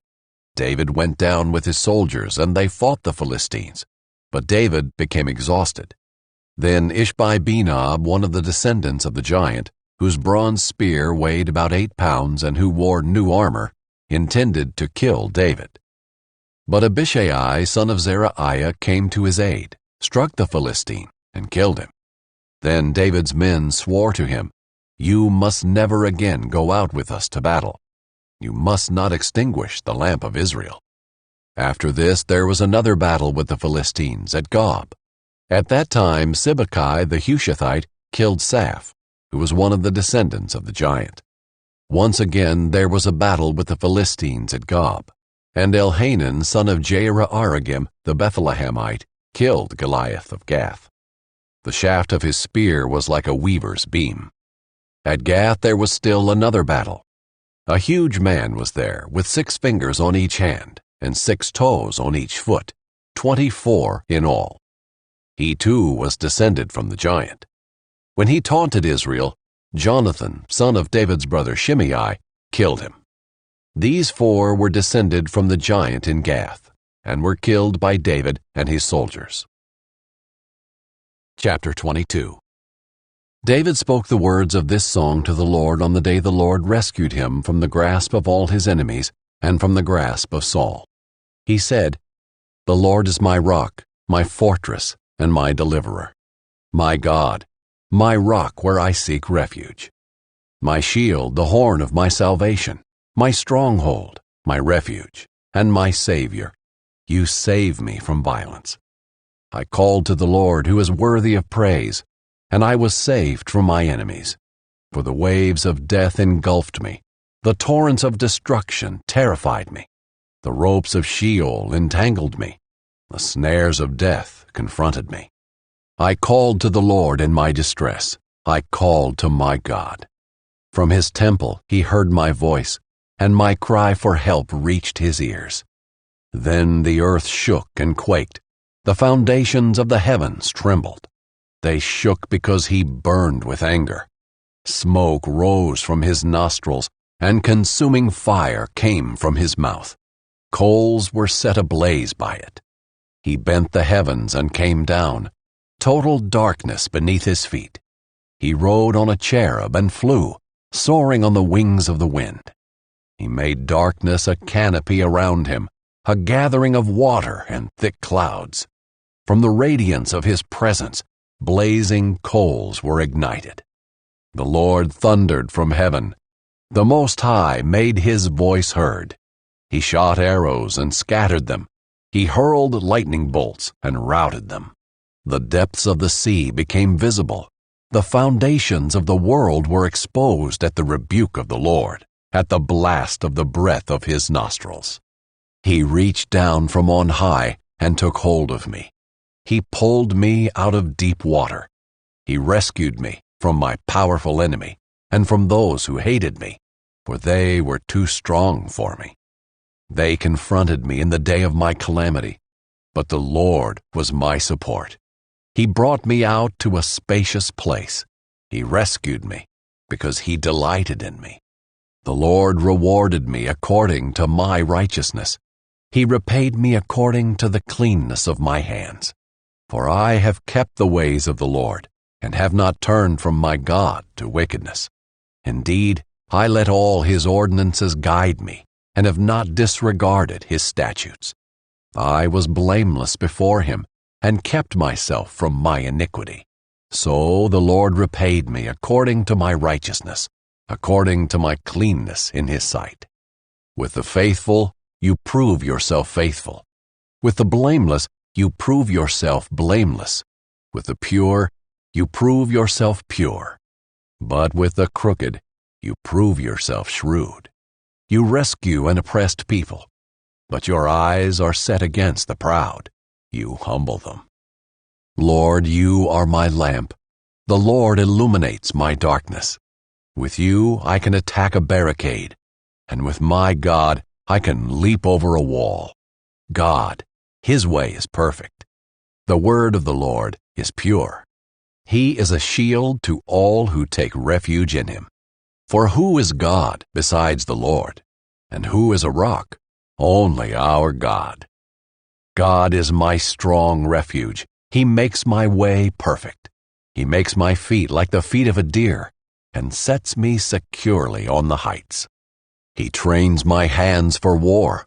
My arms can bend a bow of bronze.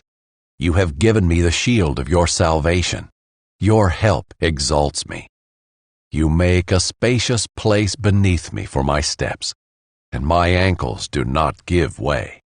I pursue my enemies and destroy them. I do not turn back until they are wiped out.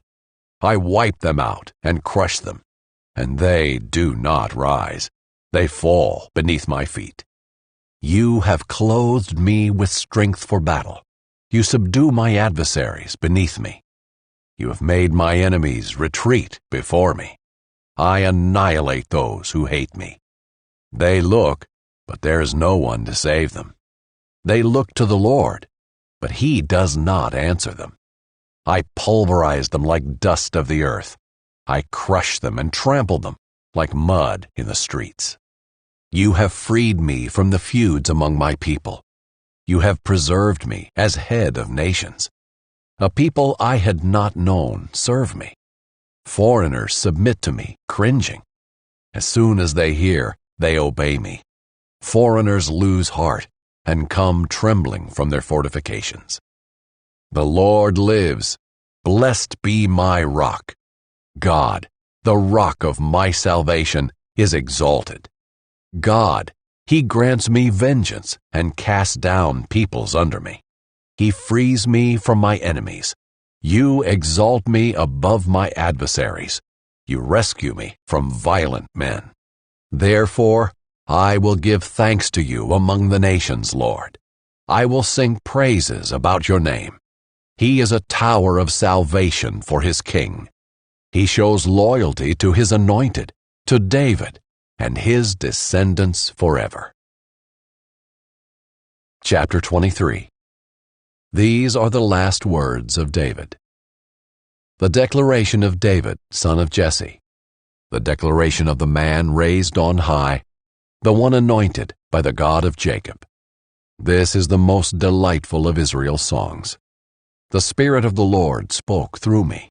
His word was on my tongue. The God of Israel spoke. The Rock of Israel said to me, the one who rules the people with justice, who rules in the fear of God, is like the morning light when the sun rises on a cloudless morning, the glisten of rain on sprouting grass. Is it not true, my house is with God? For he has established a permanent covenant with me, ordered and secured in every detail. Will he not bring about my whole salvation and my every desire? But all the wicked are like thorns raked aside. They can never be picked up by hand. The man who touches them must be armed with iron and the shaft of a spear. They will be completely burned up on the spot. These are the names of David's warriors. Josheb-Bashebeth the Tachemonite was chief of the officers. He wielded his spear against 800 men that he killed at one time. After him, Eleazar, son of Doda, son of an Ahohite, was among the 3 warriors with David when they defied the Philistines. The men of Israel retreated in the place they had gathered for battle, but Eleazar stood his ground and attacked the Philistines until his hand was tired and stuck to his sword. The Lord brought about a great victory that day. Then the troops came back to him, but only to plunder the dead. After him was Shema, son of Agi the Hararite. The Philistines had assembled in formation where there was a full field of lentils. The troops fled from the Philistines, but Shema took his stand in the middle of the field, defended it, and struck down the Philistines. So the Lord brought about a great victory. 3 of the 30 leading warriors went down at harvest time and came to David at the cave of Adullam, while a company of Philistines was camping in the Rephaim valley. At that time David was in the stronghold, and a Philistine garrison was at Bethlehem. David was extremely thirsty and said, "If only someone would bring me water to drink from the well at the city gate of Bethlehem." So 3 of the warriors broke through the Philistine camp and drew water from the well at the gate of Bethlehem. They brought it back to David, but he refused to drink it. Instead, he poured it out to the Lord. David said, "Lord, I would never do such a thing. Is this not the blood of men who risked their lives?" So he refused to drink it. Such were the exploits of the 3 warriors. Abishai, Joab's brother and son of Zeruiah, was leader of the 3. He wielded his spear against 300 men and killed them, gaining a reputation among the 3. Was he not more honored than the 3? He became their commander even though he did not become one of the 3. Benaiah, son of Jehoiada, was the son of a brave man from Kabzeel, a man of many exploits. Benaiah killed 2 sons of Ariel of Moab, and he went down into a pit on a snowy day and killed a lion. He also killed an Egyptian, an impressive man. Even though the Egyptian had a spear in his hand, Benaiah went down to him with a staff, snatched the spear out of the Egyptian's hand, and then killed him with his own spear. These were the exploits of Benaiah, son of Jehoiada, who had a reputation among the 3 warriors. He was the most honored of the 30, but he did not become one of the 3. David put him in charge of his bodyguard. Among the 30 were Joab's brother Asahel, Elhanan son of Doda of Bethlehem, Shammah the Harodite, Elika the Harodite, Helez the Paltite, Ira son of Ikesh the Tekoite, Abiezer the Anathothite, Mabunai the Hushathite, Zalmon the Ahohite, Merai the Netophathite, Heleb son of Baanah the Netophathite, Idai son of Riba from Gibeah of the Benjaminites, Benaiah the Pirathonite, Hidai from the wadis of Gaash, Abialbon the Arbathite, Asmaveth the Barhumite, Eliabah the Shaalbonite, the sons of Jashan, Jonathan son of Shammah the Hararite, Ahiam son of Sharer the Hararite, Ahiphalet son of Ahasbai, son of the Maacathite, Eliam son of Ahithophel the Gilonite, Hezro the Carmelite, Paarai the Arbite, Igal son of Nathan from Zobah, Bani the Gadite, Zelek the Ammonite, Naharai the Beerothite, the armor-bearer for Joab son of Zeruiah, Ira the Hithrite, Gareb the Ithrite, and Uriah the Hittite. There were 37 in all. Chapter 24. The Lord's anger burned against Israel again, and he stirred up David against them to say, "Go, count the people of Israel and Judah." So the king said to Joab, the commander of his army, "Go through all the tribes of Israel, from Dan to Beersheba, and register the troops so I can know their number." Joab replied to the king, "May the Lord your God multiply the troops 100 times more than they are, while my lord the king looks on. But why does my lord the king want to do this?" Yet the king's order prevailed over Joab and the commanders of the army. So Joab and the commanders of the army left the king's presence to register the troops of Israel. They crossed the Jordan and camped in Aroer, south of the town in the middle of the valley, and then proceeded toward Gad and Jazer. They went to Gilead and to the land of the Hittites, and continued on to Dan-Jaan and around to Sidon. They went to the fortress of Tyre and all the cities of the Hivites and Canaanites. Afterward they went to the Negev of Judah at Beersheba.